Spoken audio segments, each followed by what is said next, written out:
My name is Joseph Winters. I'm 27 years old. The day my father mocked me in front of our entire family wasn't just humiliating. It was catalytic. While they laughed, I didn't say a word. I smiled, but inside I was done trying to earn his respect. That dinner didn't break me. It clarified everything. I realized I didn't need his blessing. I needed to build something so undeniable that silence would be louder than any apology. So I went quiet and started planning. It was my father's 58th birthday.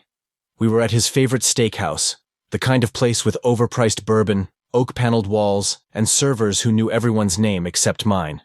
I was seated near the end of the table, between two cousins, who worked in finance and treated me like a polite inconvenience. They spoke in acronyms and bragged about crypto losses like they were war wounds. My plate sat untouched while I scrolled through bug reports on my phone, quietly running diagnostics, on the app I'd been building for 2 years. No one asked what I was working on. They never did. Then came the toast. My father stood, lifting his glass with a practiced grin. "To family," he said. Everyone raised their glasses.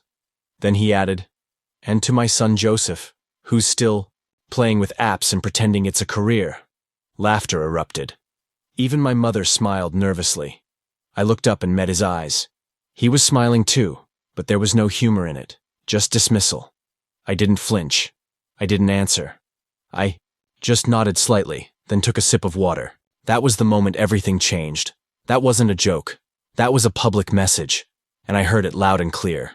After dinner, I went home alone to my one-bedroom apartment above a hardware store. No elevator, no heating. I sat on the floor, with my laptop, and opened the newest build of my logistics software. The same platform my father once laughed at when I tried to explain it to him over coffee. "You think companies will trust a kid with a computer over 40 years of experience?" he had asked. Now, I wasn't trying to convince anyone. I was just building. One warehouse had already saved $12,000 in a month using it. Another had asked for a dashboard upgrade. I was onto something, and I didn't need his approval to keep going. I didn't post about it online. Didn't brag to anyone. I just kept coding, fixing, testing. Every time my father mocked me at another family gathering, "Still chasing pixels? Made your first million yet?" I said less and built more. He thought silence meant defeat. But to me, it meant leverage. Every slight became fuel. Every joke, a reminder. And when I finally got my first round of investment, I didn't celebrate. I reinvested it all. By the time I was 25, I had offices in 2 cities and over 100 facilities running my software. My father didn't know. No one in the family did. That's how I wanted it. At 26, I formed a holding company. Through a web of subsidiaries and quiet buyouts, I began acquiring small but critical links in the manufacturing supply chain: shipping hubs, cold storage, invoice processors, all data-fed, all feeding into my system. I became the invisible infrastructure beneath companies like his, including his. When his top supplier bailed, I already knew why. When he started bleeding contracts, I had already drafted an anonymous rescue offer. He signed it out of desperation. He never asked who was behind it. And that was his final mistake. By the time he realized, I had voting control. And the boardroom was already booked. He walked into the boardroom with the confidence of someone used to being obeyed. Pinstripe suit, gold watch, a stack of notes under his arm. He looked around and paused when he saw me at the head of the table. "Where's the consulting team?" he asked. I stood up slowly. "We're already here." For a few seconds nothing moved, not even the air. Then he laughed. Short, dismissive. "Cute," he said. I didn't respond. I just slid a manila folder across the table. Inside, acquisition papers, performance evaluations, and a signed resolution from the board. He flipped through it, his hand trembling slightly. "You're replacing me?" he asked, his voice dropping. "I'm relieving you," I said, "of a burden you can no longer carry." I stayed calm, measured, precise. He leaned back, still trying to process what was happening. "You're firing your own father?" The room went silent. I looked him in the eye. "I'm promoting the company beyond personal legacy." He clenched his jaw. I could see the fight building behind his eyes. But it never came out. He just sat back in the chair that used to be his and stared at the folder like it might catch fire. No one moved. No one dared interrupt. That was the beginning of the new era. After the meeting, he left without a word. No threats, no arguments, just silence. I stayed behind and looked around the room. Same walls, same view. But it felt different. For the first time, I wasn't just a guy building something out of spite. I was the one holding the map. The board didn't ask questions. The results had spoken for themselves. Better numbers, cleaner operations, clearer vision. The legacy had become a liability, and I had replaced it piece by piece without lifting my voice. Not with force, with precision. That's what made it permanent. I didn't tell anyone in the family. I let them believe whatever version he gave them. Retired. Stepped down. Consulting from afar. It didn't matter. What mattered was that the company was mine now, and it was about to become something he would have never imagined. I started restructuring from the inside. Department by department. System by system. The old guard was removed. The new talent came in. Younger, sharper, unafraid of disruption. They didn't care whose son I was. They only cared that the building finally had a future. 2 weeks later, I got a letter from him. Handwritten. 3 lines. You've made your move. I hope it doesn't collapse under the weight of your ego. Dad. I folded the letter and filed it away. Not in anger. Not for revenge. For record keeping. Every time he dismissed my work, I'd stored the memory. Now, I stored the proof. I didn't need him to admit he was wrong. I just needed to make sure the company never needed him again. And we didn't. We never looked back. We only moved forward. Faster, cleaner, sharper. The first time I saw my name in an industry article, I almost skipped it. The title was, The Invisible Force Reshaping Logistics. No photo. No interview. Just a deep dive into the growing dominance of a software ecosystem that had quietly taken over half the sector. Mine. They didn't mention the company I used to own under my father's name. They didn't need to. The numbers told the story. Clients were leaving legacy systems in droves. Efficiency was up. Waste was down. And no one saw it coming. That was the point. Power works best when it doesn't beg to be seen. I got calls. First from competitors, then from old teachers, then from cousins who used to mock me at Christmas. The tone had changed. No more, "So how's your little project?" Now it was, "Man, I always knew you'd do something big." I didn't correct them. I didn't thank them either. I just kept the conversations short.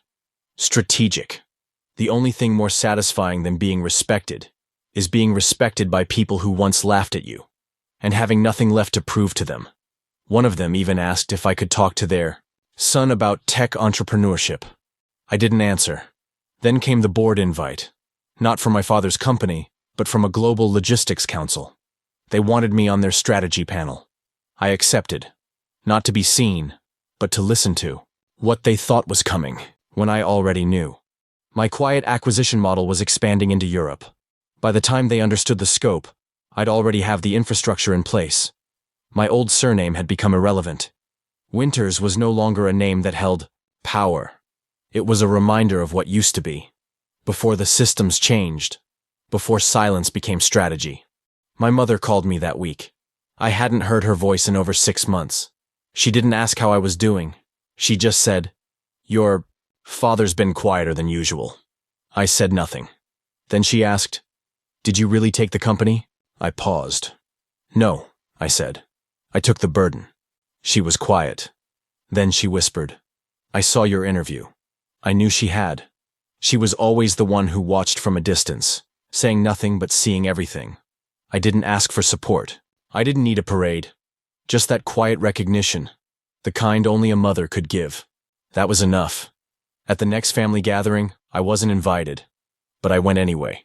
Not to make a scene, but to make a statement. I walked in wearing the same color suit my father used to wear to his board meetings. The room got quiet. Some smiled awkwardly. Others looked away. My father wasn't there. But his absence said more than his presence ever could. On the wall behind the dining table was a photo from his retirement party, the one he hosted for himself. I stood for a minute, looked at it, then took a seat at the far end. This time, no one tried to move. Me. A few weeks after the family dinner, I received a message I didn't expect. It was from my father. Just one line. "Dinner. Saturday. 7 p.m. No context, no emotion, just an address. Their house, the one I grew up in. For a full minute, I just stared at the screen. Then I put the phone down. I didn't reply. I didn't need to. He knew I'd show up. Not because he asked, but because after everything, I still wanted to see how far we'd really come. Or how far apart we'd always been. I arrived 5 minutes early. The door was unlocked. My mother greeted me like nothing had changed, as if I hadn't dismantled half of my father's life piece by piece. She hugged me, tighter than expected. No words, just a quiet exhale. Then I walked into the dining room. My father was already seated, wearing the same sweater he used to wear when I was a kid. The food was set, the candles lit. But this wasn't a celebration. This was a meeting. We both knew it. He didn't stand up. He just looked at me, then gestured to the chair across from him. I sat. I read the article, he said, after a long silence. The one about your platform expanding to Europe. I nodded. It's going well. He nodded back. Better than I expected. He paused, choosing his words carefully. You did all this without any of us. I smiled, but not out of spite. That was the point. He didn't argue. For the first time, he just accepted it. You've built something powerful, he said. I underestimated that. I didn't answer. The acknowledgement was enough. I didn't need an apology. Just the truth. Dinner passed slowly. We talked about things that didn't matter. Until they did. Near the end, he looked at me and said, You remind me of myself when I was younger. I leaned back, looked him in the eye, and replied, That's the part that scared you. He didn't deny it. He just nodded again. And this time, it looked like a weight left his shoulders. He picked up his glass, stared into it for a moment, then said, The company's better without me. I see that now. There it was. Not regret. Not sorrow. Just acceptance. As I left the house, my mother walked me to the door. Before I stepped out, she touched my arm. He's proud of you, you know, she said. I turned to her. I know. He just didn't want to be proud while I was still proving him wrong. She smiled, but there was sadness behind it. I walked to my car, started the engine, and sat for a moment. I had come to that house with 1,000 speeches in my head. I left without needing any of them. Because when silence is earned, words become unnecessary. A month after that dinner, I cleared out the last of the archives from my father's old office. I didn't do it out of spite, just necessity. The paperwork was from another era. Handwritten notes, faxes, deals made on handshakes, and memory. That used to impress people. Now it just looked fragile. I boxed everything, labeled it legacy, and stored it in the basement. Not to forget it, but to never depend on it. The past had weight. But I wasn't going to let it dictate the shape of the future. The new office space looked nothing like what came before. Sleek panels, soft light, open layouts. No massive desk, no corner throne, just a circular table where every decision was made face to face. The people I hired didn't care about titles. They cared about momentum, ideas, impact. Some days I didn't even speak much. I just listened, the same way I had at that dinner years ago. But now, it wasn't humiliation I was absorbing. It was innovation. My silence had evolved. It wasn't survival anymore. It was leadership. The company had started with lines of code in a dark apartment. Now it was an international ecosystem. We didn't just manage logistics. We predicted them. We didn't just support factories. We redesigned them. And every time we acquired a new piece of the supply chain, I thought back to that moment at the dinner table when my father said, Maybe your little app will pay for dinner someday. It paid for more than dinner. It paid for freedom. For a new vision. For the right to never ask permission again. Some of the people who used to mock me now worked under my systems. Others had become clients. A few, including Crawley, had vanished completely. And as much as I'd like to say I felt nothing, that wouldn't be true. There was satisfaction, but not because I destroyed them. I hadn't. I'd simply become irrelevant to their narratives, the same way they had once tried to erase me from theirs. And in that quiet erasure, I found peace. Power doesn't need to scream. It just needs to continue, even when no one's watching. One morning, as I walked into headquarters, I passed by a young intern showing a new hire around. She pointed at a photo on the wall, One of our early team at the launch of the European expansion. That's the founder, she said proudly. He built this whole thing from nothing. The new hire asked, "Did his family help?" The intern laughed. "No," she said. "That's the best part." I smiled, kept walking, and didn't say a word. Because the best part was that I didn't have to. The email came on a Thursday. Subject line: Proposal for merger discussion from Winters Industrial Holdings. I stared at it for a full minute before opening it. Inside, a PDF. A formal offer for a strategic merger between my company and a legacy manufacturing group run by an advisory board. But I knew the truth. Behind that board, in shadow ownership, was my father. I recognized the structure, the silent hands, the language. It was too familiar. It wasn't just a business deal. It was a chess move, an invitation, and a test. For years, we had walked separate paths, parallel, but never intersecting.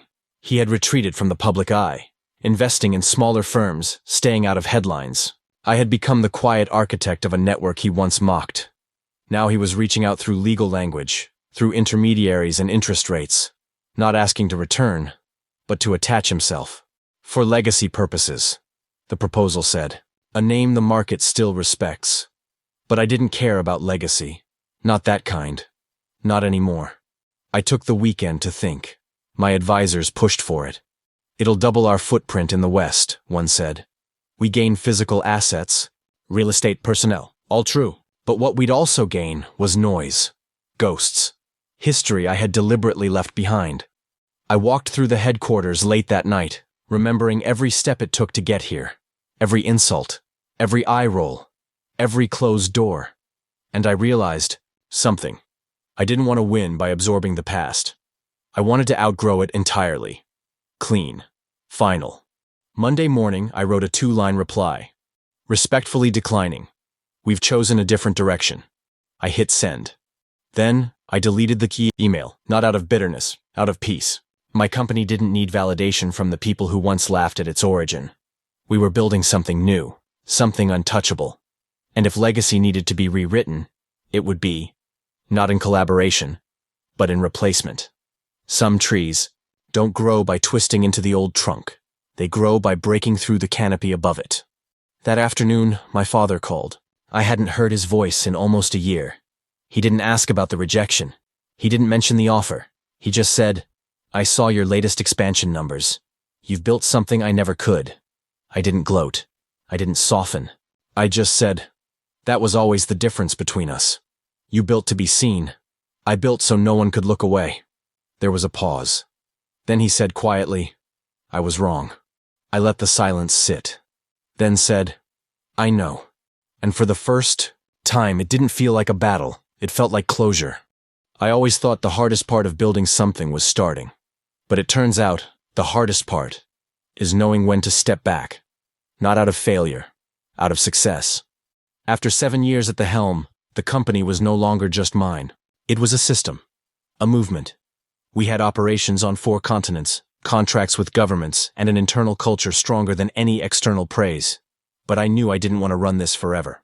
I didn't want to become what my father did, a gatekeeper, holding too tightly to something that needed room to evolve. So I began preparing the next step. Quietly, of course. I never made announcements. I started grooming a successor, not a family member, not a childhood friend, someone who had risen through our company with integrity, humility, and fire. Her name was Elise.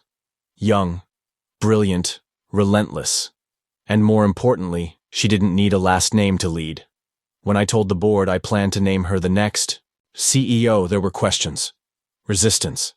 But I reminded them, "You trusted me when I had nothing but code. Trust me now." And they did. I called Elise into my office one morning and told her it was hers now. She didn't cry. She didn't stutter. She just nodded and said, "Then let's scale smarter." That's when I knew I had made the right choice. I spent the next 6 months transferring knowledge, shaping the final pieces, and ensuring the structure would outlive my name. I didn't want statues or awards. I wanted silence that lasted. The kind that comes when something runs so well. People forget who started it. That was my goal all along. An empire so well built it didn't need me. I didn't send out a press release about my departure. I just stopped showing up every day. Started consulting from a distance. I bought a cabin in the mountains. No internet for days at a time. Just air, peace, stillness, and time to think. Not about revenge, not about strategy, just about how far things had come, and how little noise I needed to make it happen. My father had once said, "Real men don't retire. They die at their desks." But I had no interest in dying in a chair. I'd rather live quietly in a legacy that ran itself. Occasionally, Elise would call with updates. Sometimes she asked for advice. Sometimes she didn't need it. And that was the best sign of all. One day she called to tell me that we just signed a deal with a logistics firm that had once rejected me outright.